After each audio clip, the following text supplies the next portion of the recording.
దేవుడు నలిగిన రెల్లును విడిచిపెట్టడు.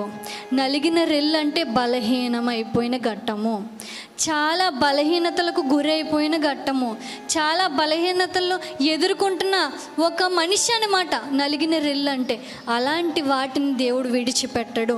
నువ్వు ఈరోజు ఎలాంటి బలహీనతలో ఉన్నావో, ఎలాంటి బలహీనం నిన్ను వెంటాడుతూ పట్టి పీడిస్తుందో దేవుడు చూస్తున్నాడు.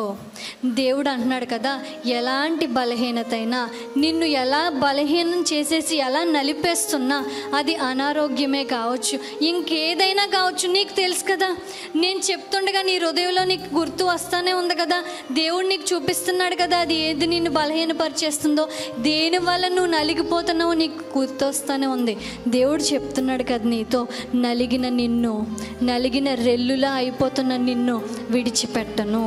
నీలో ఇంకొక చిన్న విశ్వాసం ఉంది, దేవుడు నాలో కార్యం చేస్తాడు, నా జీవితంలో కార్యం చేస్తాడు అన్న విశ్వాసం నీకుందే. ఆ విశ్వాసం ద్వారానే నీ జీవితంలో పెద్ద కార్యం చేయబోతా ఉన్నాడు.